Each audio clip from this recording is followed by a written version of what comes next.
Foram 20 dias de trabalho, eu estava até contando com o Marco aqui, o Grêmio foi um dos times que deu o menor período de folga ali, exatamente porque tinha essa ideia de que precisava treinar, né, preparar o time.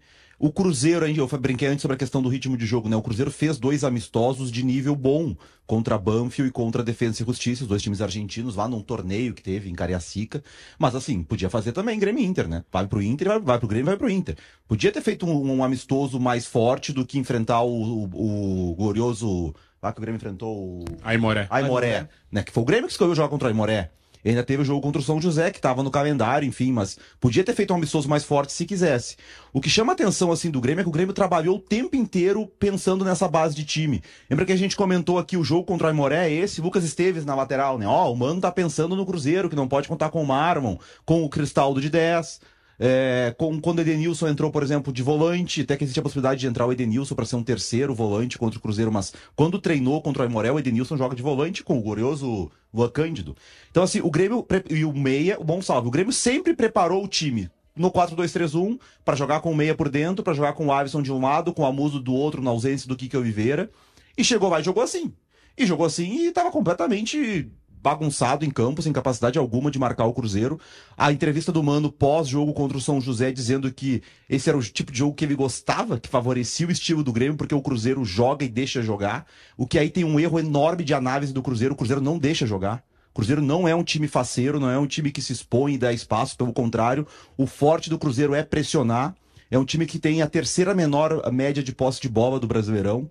Então não é um time que fica muito com a bola, que roda, é um time que pressiona quando tá no campo de ataque para roubar logo, tenta definir rápido a jogada, perde a bola, pressiona de novo. Então quem acha que o Cruzeiro é o time que deixa jogar, não conhece o Cruzeiro. E isso é assustador. Porque o treinador do Grêmio teve 20 dias para preparar o time e na declaração dele, pré-jogo, que foi contra o São José, que ele fala do Cruzeiro, ele demonstra uma falta de conhecimento do Cruzeiro. Ah, Munari, mas é teoria. Aí a prática toma 4-1 podia ter sido mais. Né? Então, assim, um trabalho horroroso esses 20 dias para chegar lá. Ah, mas o Cruzeiro é bom, o Cruzeiro é bom. Só que só um time tinha tomado 4 gols do Cruzeiro no Brasileirão. O Sport, que é o Lanterna. Então não é que o Cruzeiro faz 4 em todo mundo. Não, o Grêmio foi mais um a levar 4, não. O Vasco, por exemplo, que é o próximo adversário do Grêmio, que é um time mais fraco que o Grêmio, pega jogador por jogador, o Vasco é pior que o Grêmio, levou 1-0 do Cruzeiro.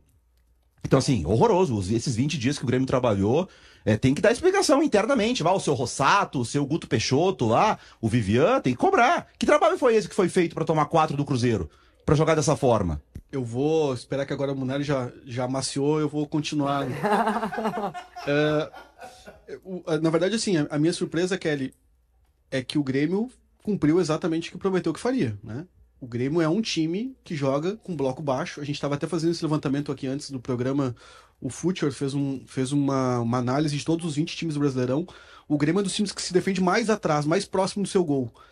Quando tu joga tão próximo do teu gol e exatamente teu sistema defensivo é falho, tu tá convidando que o adversário que tem qualidade como o Cruzeiro explore essas dificuldades. O Grêmio é um time que não tem coragem de se posicionar, de marcar o adversário no campo de ataque. E a gente viu o Chelsea, o Maresca, depois do jogo, explicar como fez para bater o PSG. Foi isso, olha, me expus. Eu marquei lá na frente, sabia que era arriscado, que se um time que tem tanta qualidade poderia aproveitar se vencesse os duelos. E o Grêmio, né? O Mano falou muito dessa questão de vencer duelos, que era uma questão que ele trabalharia muito. O Grêmio ontem foi mais do mesmo, né? Mais uma vez, o Grêmio foi um time que jogou dentro do seu campo, nunca se posicionou de forma agressiva no campo para marcar o adversário. E, surpreendentemente, os jogadores do Grêmio ficaram ruins recentemente, porque no trabalho do Quinteiros, que foi muito ruim também, não é não tô dizendo que ele deveria ter continuado, até pelo contrário, acho que deveria ter sido encerrado antes do trabalho, mas o Grêmio procurou um treinador que faz exatamente o oposto do que pensava o Quinteiros. O Quinteiros colocava muito na frente, deixava muito exposto o time. O Grêmio nesse ano teve um jogo em que ele conseguiu fazer tudo que foi prometido quando esse time foi montado, que foi com o James Freitas no Grenal, quando ele trabalhou interinamente. Que o Grêmio naquele jogo marcou adiantado, pressionou, recuperou a bola no campo de ataque, foi ofensivo.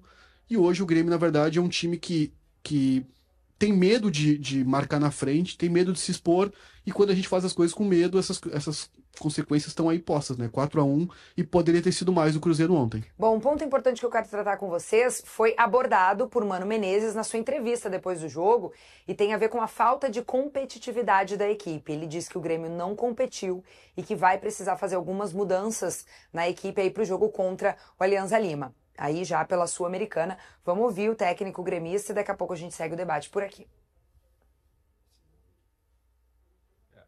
Saber escolher bem, ter uma postura diferente de equipe, que saiba enfrentar esse grau de dificuldade de ambiente, de intensidade de jogo, de volume. Acho que a gente hoje não competiu como poderíamos ter competido como equipe. Acho que podemos fazer melhor.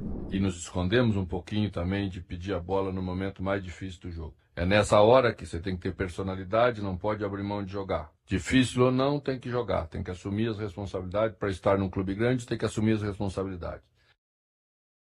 Muito bem, o que vocês acham, gente? Eu só acho assim que o Mano tá colocando o ônus da estratégia nos jogadores, né? Na falta de personalidade, não se esconder para jogar.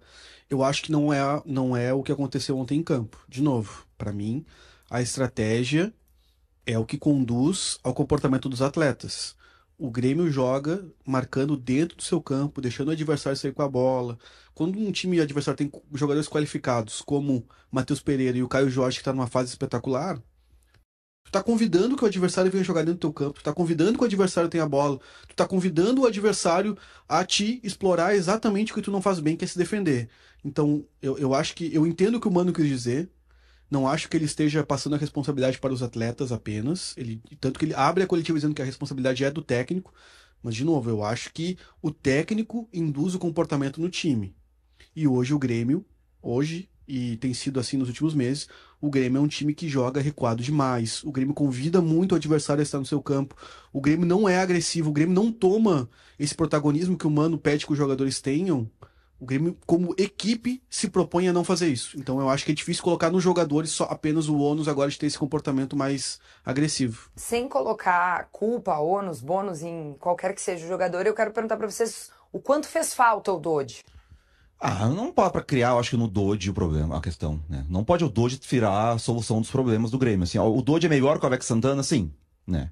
O Alex Santana, mas quem pediu o Alex Santana e elogiou o Alex Santana em entrevistas? Porque a gente conhece o Alex Santana muito bem, né? O Alex Santana no Corinthians, na hierarquia de volantes, estava atrás do Charles, aquele ex-Inter. Ninguém acharia bom se o Charles desembarcasse em Porto Alegre. A gente conhece, né? Então por que o Alex Santana seria uma boa? Só que aí foi bancado, foi contratado para não iria melhorar, acho que um Dodi grande coisa. E a questão, assim, algumas escolhas que o Mano claramente vai fazer mudanças pro jogo contra o Aliança Lima, né? Dá a impressão, assim, às vezes que o Mano escalou um time que ele não acreditava que fosse funcionar pra mostrar, eu não posso jogar com meia, 2 pontas e tentar ser ofensivo. Agora eu vou ser o Mano Menezes. Mas aí, Munari, volta de novo naquele teu argumento. Por que passou 20 dias trabalhando esse time? Não tem justificativa tu passar 20 dias apostando numa ideia, chega no jogo mais importante que o Grêmio tinha nessa largada, e aí esfarelar a ideia, né? Se viu em campo que não se sustentou. Então, assim, ou o erro tá no planejamento, que eu acho que também está, né? O Grêmio deveria ter um time pelos investimentos que fez, e eu sei que hoje o torcedor acha que todo jogador é ruim, que o Cristaldo é ruim, que o Vila Sante é ruim, que o Alex Santana é ruim, que o Amusa é ruim, que o Alisson tem que voltar pra base, que o Arezzo não serve.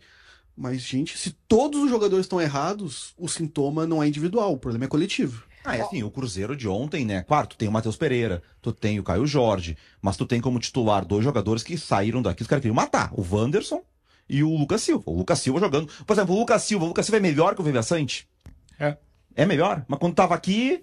Mas sabe qual é o problema? O problema é que aqui a gente acha que os caras são super craques e na verdade às vezes nem são tudo isso. Mas não, o Lucas Silva aqui era defenestrado. Não, mas ele tem uma carreira muito melhor que a do Vila Sante. Ele já mostrou muito mais potencial na carreira dele que o Vila Sante. Pra mim é que a gente tem o discurso primeiro que a gente acha que tudo que tá aqui é muito bom.